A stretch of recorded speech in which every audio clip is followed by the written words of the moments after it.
In the Victorian era, Britain changed as never before. It was the time of great inventors, great engineers, but above all, great businessmen, entrepreneurs. And one of the best examples was the pioneer photographer, Francis Frith. It was in the 1860s that Francis Frith embarked upon a monumental mission using the newly invented photographic camera. He wanted to document every city, every town, and every village in the land. I'm tracing the footsteps of this remarkable man and his team of photographers. Using their pictures as my guide, I'll be travelling the length and breadth of the country, finding out what has altered and what has stayed the same. And along the way, I'll be taking my own photos to try and capture the mood of the place as it is now. That's great. Welcome to Britain's first photo album.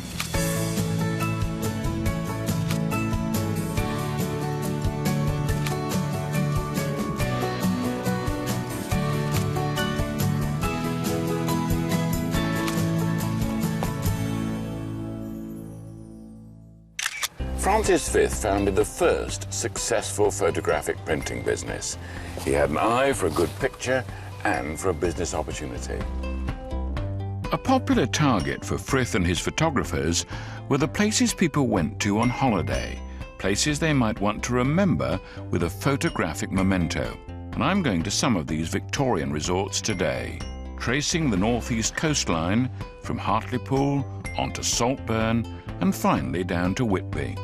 I'll be seeing how gunpowder adds a blast from the past. Is it very loud? Yes. It is. So you might want to step a little bit further back. Okay, all right. What miners thought about rats. So you looked at them, well, in a sort of friendly way. Yes, indeed, they were a man's friend. And discover the choice ingredients of Whitby stews. Sheep heads. Sheep heads. They used to put sheep heads and they used to run a mine when she used to say dinner was ready. My first stop is at one of the most famous industrial ports and shipyards of the northeast. You don't expect to see tourist attractions in Hartlepool, but look at these splendid restored ships. They're a reminder that in Victorian times, this was a major seaside resort. And whenever a town had visitors, you can be sure the Frith photographers weren't far behind. And in 1886, when our photograph was taken, the Frith team headed straight for the shoreline. They came here for one reason only. My first photo today is of a most unusual Hartlepool attraction.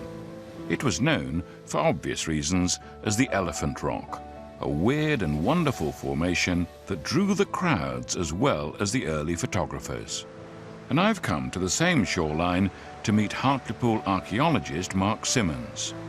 We expect the incessant beating of the waves to change the landscape, but for modern followers of Frith like me, there's a major disappointment in store. Now then, you're going to tell me the bad news. The bad news is that you can't take a photograph of the Elephant Rock because it was washed away by a storm in 1891. So I'm a bit late for that, 1891. Yeah, just a little bit late, but we can still go down onto the foreshore and have a look at where Frith took the photograph from. OK. Part of the Elephant Rock's mystery was that it existed for no more than a few decades, a blink of an eye in geological time. So unlike me, Frith's team were lucky enough to be in the right place at the right time. But can I solve the mystery of the missing elephant?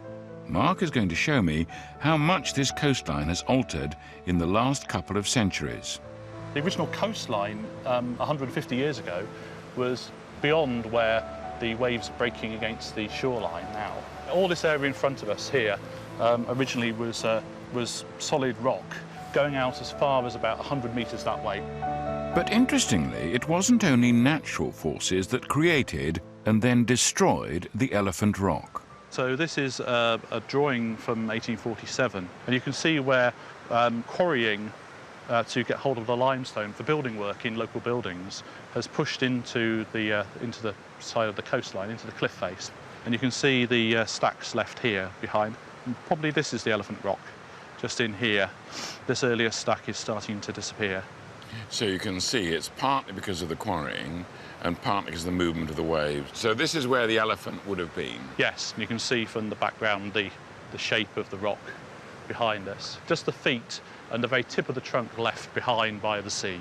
Now, why would the Frith photographer have taken this picture? What's getting him excited? Well, I think he knew that this would sell, and in the 10 years after he took that photograph, it was turned into numerous postcards. It was sold here on the promenade, from the ice cream shop and from the bandstand. So it profits on a photograph as a souvenir are almost limitless. It wasn't only Elephant Rock that vanished from Hartlepool. As the town became more industrial in the 20th century, holidaymakers too disappeared, choosing elsewhere for their seaside fun. Hartlepool's tourist industry all but died out. Recently, however, things have picked up with the opening of a dockyard attraction. Here you can be drawn back into the town's history and experience the seaport as it might have been when Britain and France were fighting for control of the high seas. While the Frith photograph was of what the Victorians were flocking to see, my photo is going to be of what 21st century folk are keen on. Although it's a place where you can easily get distracted, especially by a mock Georgian gentleman firing his cannon. What would it have fired? Cannon rated by the size of the ball they fired. So this one was a 3-pounder. That would be a 3-pound shell. Yeah. It also, there's another one called chain shot, which was like 2 cannonballs chained together. So if you wanted to take down rigging on a ship, you might not always want to sink a ship, especially if you were going to take it as a prize. I can imagine being all at sea with that. I need some training. When you feel there's nothing in the barrel, you know it's safe. Nowadays, reenactments are a must at any attraction worthy of its name. The cartridge goes in there. Right. And here in Hartlepool, they go off with a bang. Is it very loud? Yes. It is. So you might want to step a little bit further back. Okay, all right. We'll go after 3. 1, 2, 3. Oh. Well, terrific. Oh. In modern Britain, elephant-shaped rocks aren't that much of a draw, but reenactors Stuart and Nina do pull in the crowds, and so they're going to be the inspiration for my photo. The first time I've used professional models. That's great. Frith's photo was of Hartlepool's top tourist attraction, and over 120 years later, so too is mine. And what's interesting is that Hartlepool and this museum gets lots of tourism awards. And so although it looked for a time as if it would never be a seaside resort anymore, it never attract visitors, it now really does.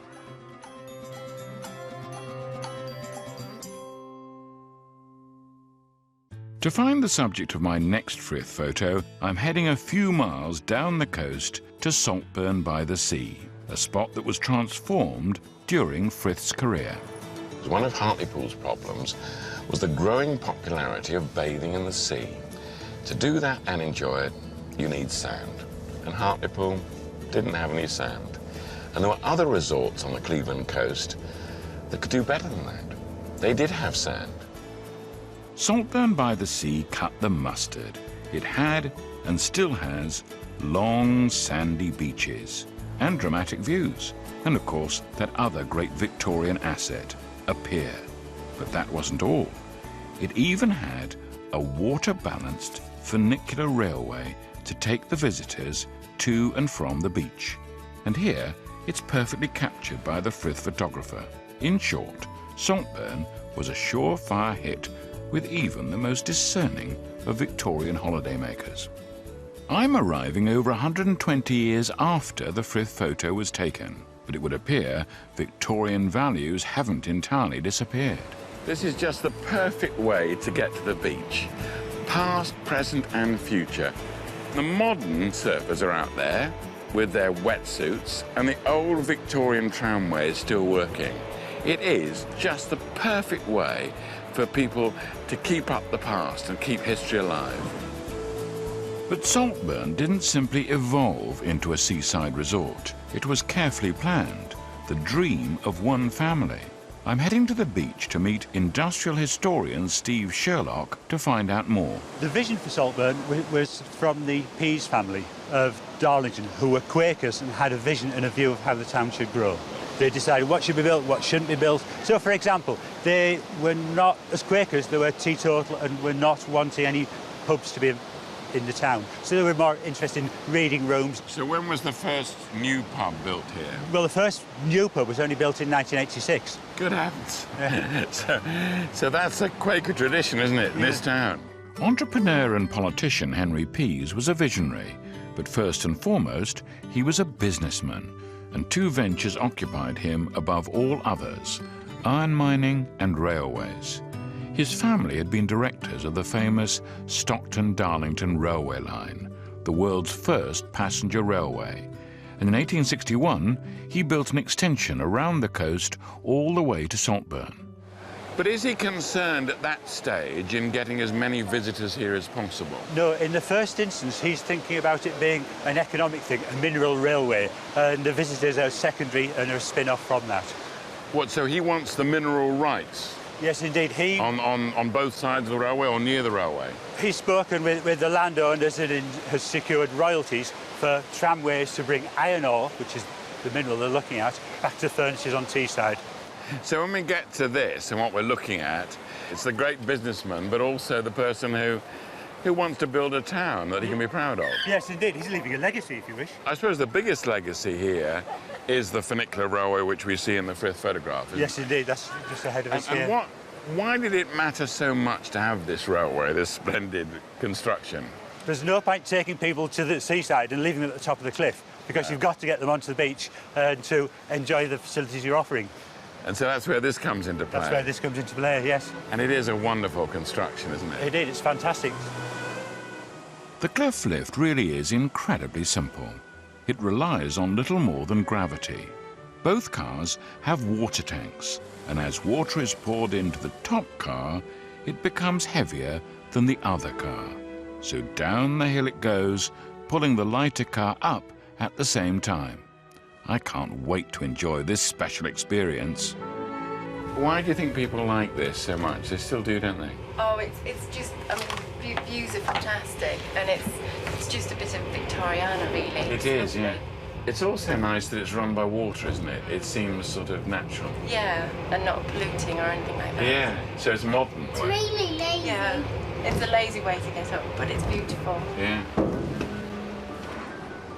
There we go, folks. Thank you very much. Well, lazy or not, this is one form of public transport that is quite rightly cherished. It's not just a matter of nostalgia. Everybody likes it, don't they? Yeah, they seem to, yeah. You know, it's just one of them things that I've never heard any complaints, you know, it's... Yeah, it's all... And how difficult is it to work? Typical Victorian. Yeah. It's very simple. Are you going to show me how it works? Certainly, yeah. OK. Yeah. I press the bell, Yeah?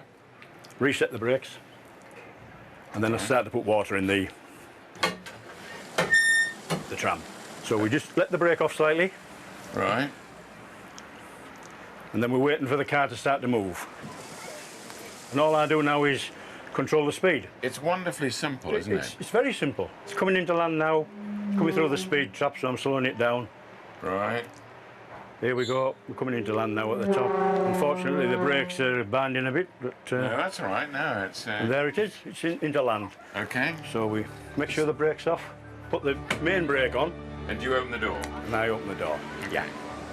The original 1880s design of the funicular was so good that aside from modern safety brakes, remarkably little has changed.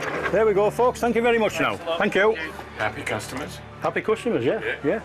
For Frith, this cliff railway was part of the reason for Saltburn's success as a seaside destination.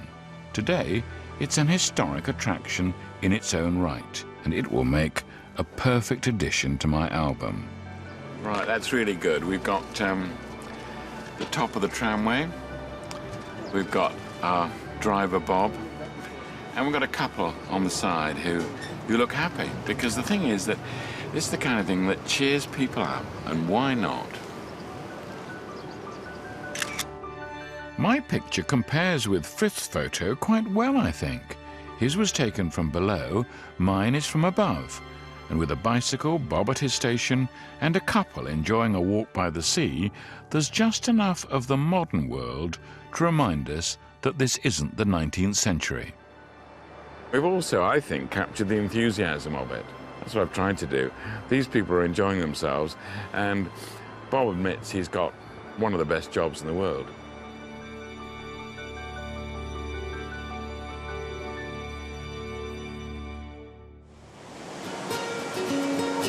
I'm on a trip to tell the story of Britain's first photo album, tracing the footsteps of Francis Frith and his team, using the photographs they took in order to discover how life has changed. Having moved south from the port of Hartlepool to the resort of Saltburn-by-the Sea, I don't have far to find my next Frith photo.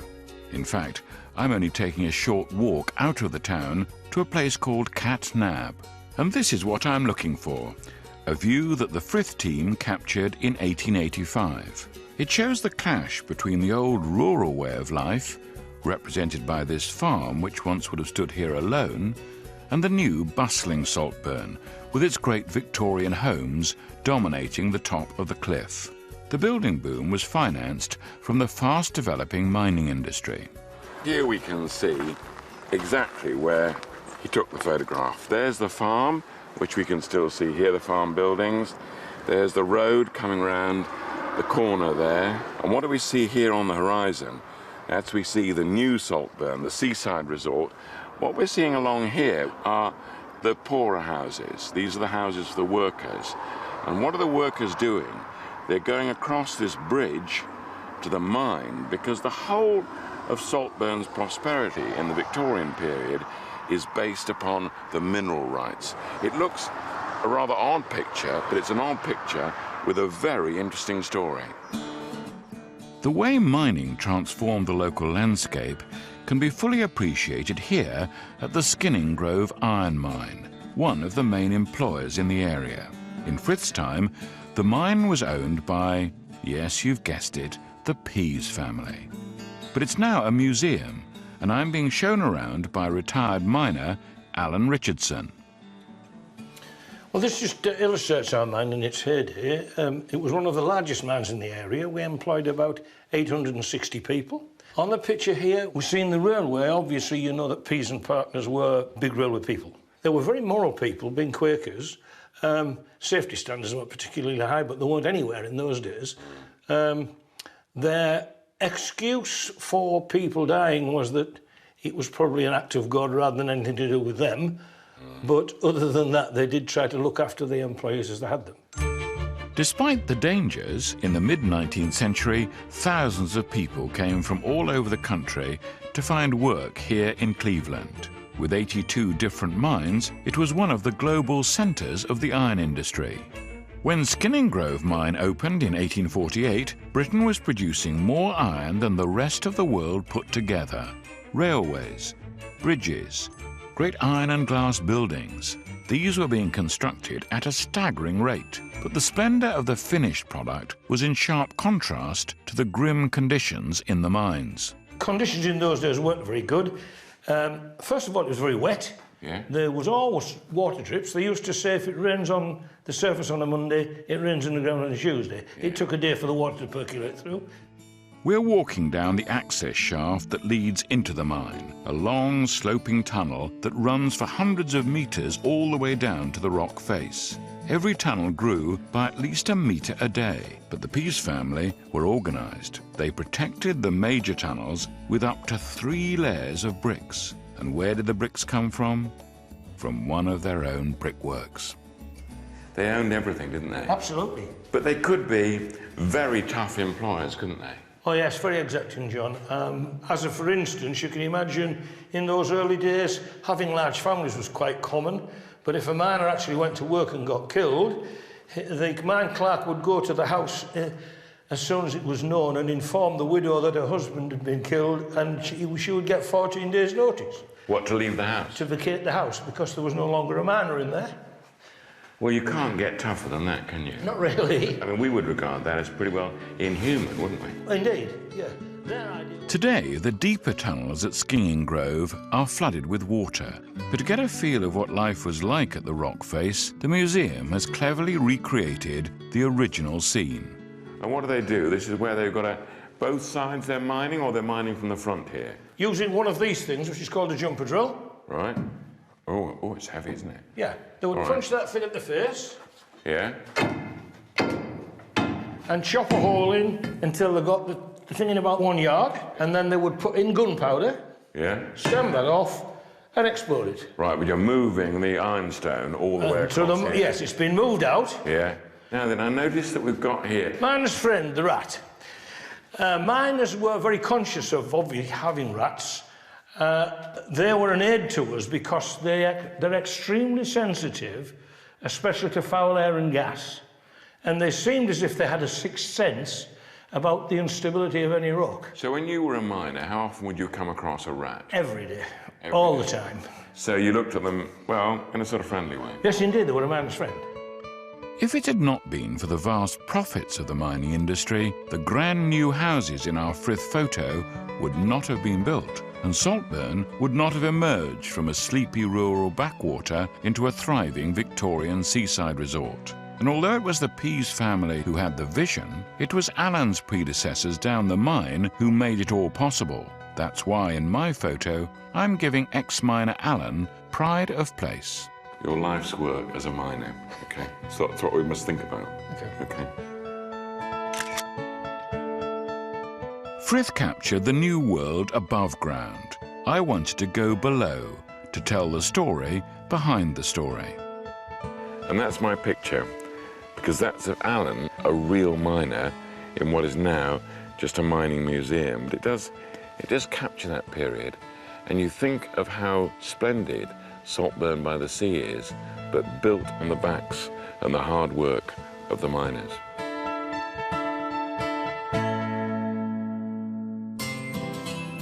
And so we come to the last Frith photo for today, and for that I'm moving further south, but sticking firmly to the coast, to Whitby. This beautiful fishing town has enjoyed a long and proud history dating back to the Middle Ages and beyond. My mission in Whitby is very specific, and it concerns an intriguing Frith photo. It's set close to the port and shows the children of one of Whitby's fishing families. For once, it's not the location of the photo that concerns me, but who's in it and who took it. And that photograph is unusual for a number of reasons.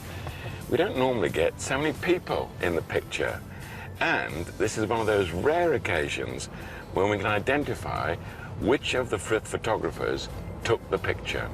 And he is an interesting character in his own right.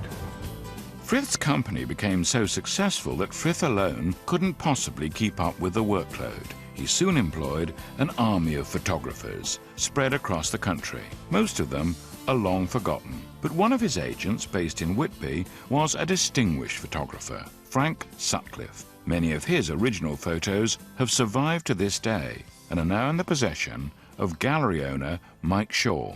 One of his first commissions actually was by Francis Frith to take some photographs of the abbeys and ruins round Whitby. So you got a break with Frith? Indeed, that's right, yeah. And amongst the photos that Sutcliffe took for Frith is the picture of the children on the beach that I find so fascinating. Now, why do you know that that's a Sutcliffe photograph? Because the style is Sutcliffe's. It's not the type of photograph that's normally in the Francis Frith collection, actually. You normally expect to see street scenes, really, with the Francis Frith ones.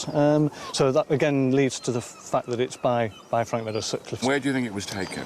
Well, by the look of the rocks and everything, I would say pretty much over there, where those rocks are. Right, just over there. Okay. Quite a few of Sutcliffe's photographs are taken in that area of people on rocks. It's obviously at low tide. That's right, yes. This is the Peart family. Quite a well-known family. It's a good Whitby name, is Peart. And you've got... Your father bought the whole Sutcliffe collection, is that right? That's correct. My father bought the collection when I was born. It's about 1,600 glass negatives, which, in the terms of the Francis Frith collection, is small, but it's a superb collection. Mike has helped me find out where our photo was originally taken.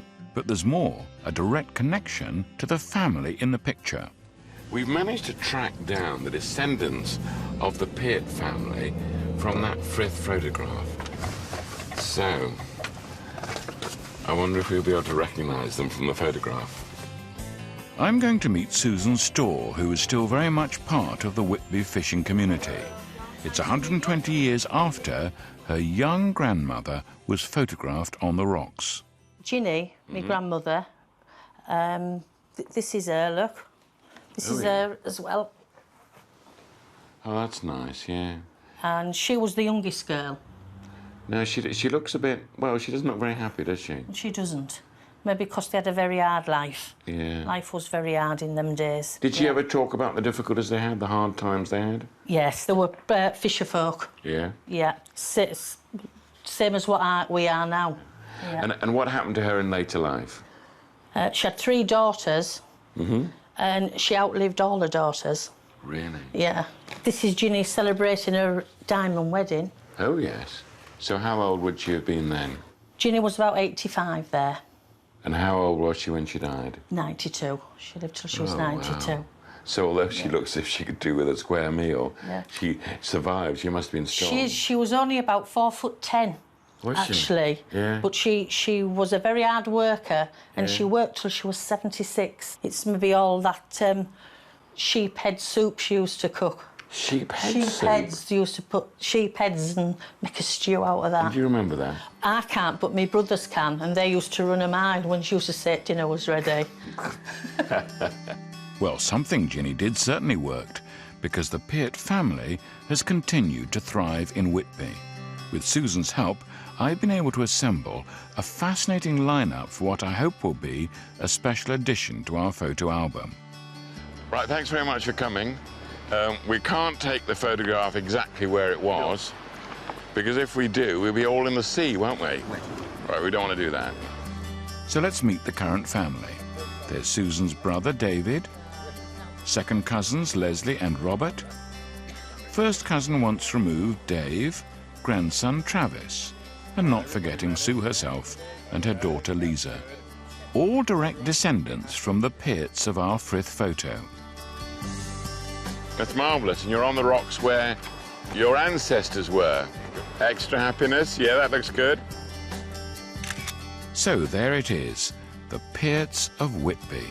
But this time, 21st century Pearts in a 21st century Whitby. And it is extraordinary, isn't it? The rocks are the same. Some of the people even look the same, sort of family resemblance. But of course, there's more than 100 years separating these two photographs. But times were hard then, times are pretty hard now. I can see what the photographer was doing here. I've tried to replicate it there.